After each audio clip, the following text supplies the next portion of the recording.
नामदेव महाराज जेव्हा कुंभमेळ्यामध्ये गेले, कुंभमेळ्यामध्ये थापी मारणारे कोण होते? बरोबर, सगळ्यांच्या डोक्यावर मारू लागले, सगळे खणखण वाजू लागले आणि नामदेव महाराजांच्या डोक्यावर मारले बंद होता. त्याने तिथून आवाज दिला. जे कोण होत्या? 5 वर्षाच्या त्या होत्या. याने आवाज दिला, हे कसं आहे? नामदेव महाराज थोडे राहिले. ते म्हणाले, काय म्हणता? मी कसं आहे? आता ते पूर्वा म्हणाले, काही सांगता येत नाही, आपण वाजले तुम्ही पद मुक्ताईचा निरोप आला. अहो संत, तुम्ही एवढ्या जोराने वर्णना करायला लागला, तुम्ही साधू होऊ 100% सिद्ध झाला तुम्ही कच्चे आहात. मग तिथून निघाले, पांडुरंगाच्या पवित्र चरणी बसले आणि रडू लागले. विचारलं नामदेवाला विचारलं, पांडुरंगाने, नामा काय झालं, काय रडतोस? म्हणे, देवा मी कुंभमेळ्यात गेलो होतो, मग काय झालं? तिथं मला सगळे लोक कचून म्हणून लागले. म्हणे त्यांचंही बरोबर आहे, तू कचाच आहे.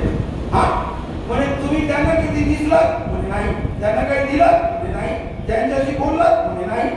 मला तुम्ही मागतो ते देता, मला रोज बोलता, मला रोज दिसता आणि मी कच्चा ते पक्के. ते म्हणजे तुझंही खरं आहे. मग रामदेव म्हणे, देवही 2 पाडग्या दिसले, म्हणजे द्यायचंही खरं, मागेही खरं, असं कसं काय? एक तर त्यांचं खरं म्हणा, नाही तर माझं खरं म्हणा. मग पांडुरंग म्हणाले, नंतर बोलतो तुला. तू काय करते? औंढ्याला आहे केशवाकडे राहतात, त्यांच्याकडे जा, मग तुम्हाला भेटायला. हे तिथे गेले आणि बाहेरून वाजवलं जात. कोण आहे?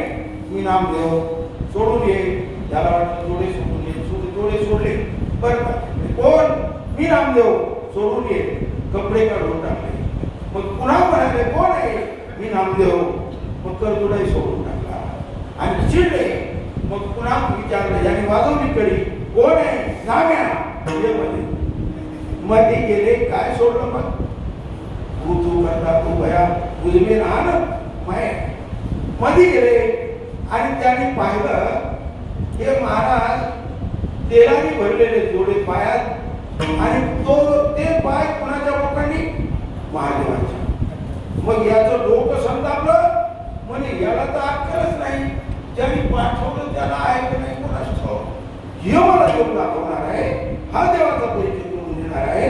हे मनात त्या मनात काहू, परंतु तो अंतर्यामी होता. त्याने सांगितलं, महाराज माझं वय 100 वर्ष झालंय, माझे पाय सरकत नाही, तू थोडस बाजूला सरकून टाक पाय. त्याने पाय उचलून रागा पाय उचलून फिरू लागला. ज्या त्या ठिकाणी मन आहे माझी, त्या त्या ठिकाणी ते पिंड पायाखालीच फिरू लागलं. ते म्हणे, जादूगार म्हातारा दिसतंय काय? मग त्याला त्यांच्याकडनं ज्ञान घेतला आणि नरसी नामदेवाची म्हणून तिथंच आहे, आपल्या गावाजवळच आहे. मग तिथं गेले, पोळ्या केल्या, तुपाची वाटी गरम केली, पाणी आणलं, विहिरीत गेले.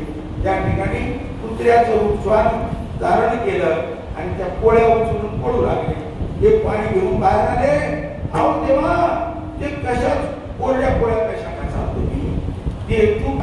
जर आधी तसं झालं असतं तर तुपाची वाटी नाही, मोठी काठी पाठी भेटली असते. परंतु ज्ञान झालं आणि कुत्र्यामध्ये सुद्धा त्याला देव दिसू लागला. माझ्या नाथ महाराजांना कशामध्ये देव दिसला? गाढवात दिसला. आणि म्हणून साक्षात पांडुरंगाने पाणी भरलं. कुठं? पैठणला. आजही राजन ते आल्याशिवाय भरत नाही अशी आख्यायिका आहे. मग ते संत का संत म्हणतो आम्ही त्याला? नामदेव महाराजांना का संत म्हणतो?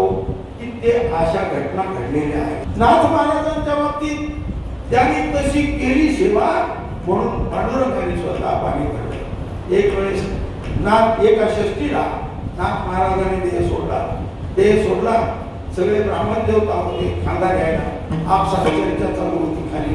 भलतच सगळे माझे सगळ्यात देव म्हणायचे. राज बामणाशिवाय कोणी उचललं काय? आता त्यांनी सांगितलं, माझं खाली ठेवा. का? आपलं पुढच्या वर्षी. मग पुन्हा दुसऱ्या वर्षी एका माऊलीची मुलगी 6 वर्षापासून बसलेली होती. मग पुन्हा यांचं प्रयत्न निघालं. ती माऊली म्हणे, याला का आजच म्हणायचं होतं का? 6 वर्षापासून माझी मुलगी बसली होती, आज मुहूर्त लागला आणि आजच यांनी गेल्यामुळं अपशकून घडला. महाराज म्हणाले आपल्याला खाली ठेवा, खाली ठेवा, आपलं पुढच्या वर्षी मावळे तुझी पुढची वाटी लावता. मग तिसऱ्या वेळेस मात्र कीर्तन करता करता योगामाईमध्ये गेले आणि गुडघ्या इतक्या पाण्यामध्ये समाधिस्थ झालेले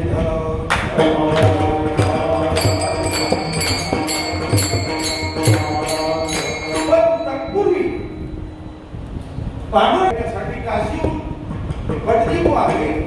त्यांनी मातेला विचारलं कुठं गेले पांडुरंग, कुठे गेले? भक्ताच्या घरी पाणी भरायले. ते आले कुठं आहे म्हणजे पैठणला आले. तर हे आपले घागर घेऊन बाहेर निघाले होते श्रीखंड्या. त्याने विचारलं नाथाचं घर कोणतं? हेच आहे. आणि श्रीखंड्या आहे का? ते म्हणे हो आहे. अरे तो श्रीखंड्या गिखंड्या काही नाही म्हणे, तो पांडुरंग आहे. कोणाला बोलायले? त्याला काय असं आहे का? बरोबर, तुम्ही जा नाथ महाराज घरात आहेत, मी आत्ता आलो. मग यांनी गेले. त्यांना वाटलं आपलं विण तुटलं, भांड्यात तिथं ठेवून दिलं, टांगा पडली, घोडा फरा, गेले पळून. मग हे वाट पाहू लागले. मग पांडुरंग यांनी विचारलं नाथ महाराजांना, नाथ महाराज ते कुठं कधी गेलं ते पाणी भरायला? आता येईल म्हणे. कशाचा येतो? त्यांनी सांगितलं त्या देवबापाने तो श्रीखंड्या वगैरे काही नाही, तो पांडुरंग आहे, माहिती का तुला? ते म्हणजे असं. आणि मग जेव्हा नाथ महाराजांनी आक्रोश केला तर एक कमरेवर हात ठेवलेला विठ्ठल विठ्ठल आला. ते म्हणे हाय हे नको पाहिजे मला, तुझ्या रूपात माझ्या घरी पाणी भरलं त्या रूपात दर्शन द्यायला पाहिजे. म्हणजे याला म्हणतात संत आणि त्या रूपातच दर्शन घेतलं म्हणून त्याला म्हणतात नाथ महाराज संत.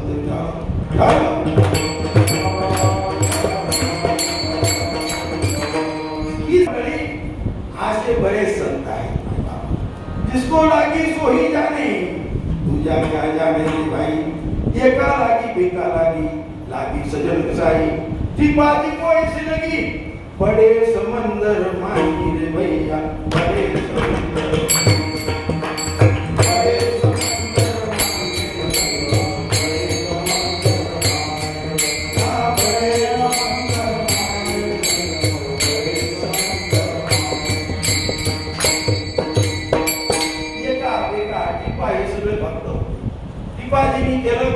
प्रभू परमात्माला सांगितलं, देवा तुझं दर्शन नाही दिलं तुम्ही समुद्रात पडला.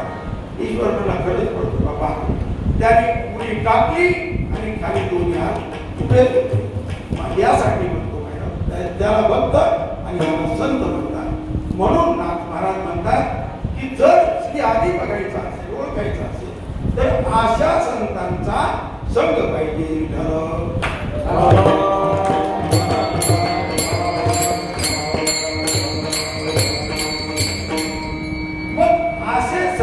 भेटले तर प्रभू परमात्माची प्राप्ती होते.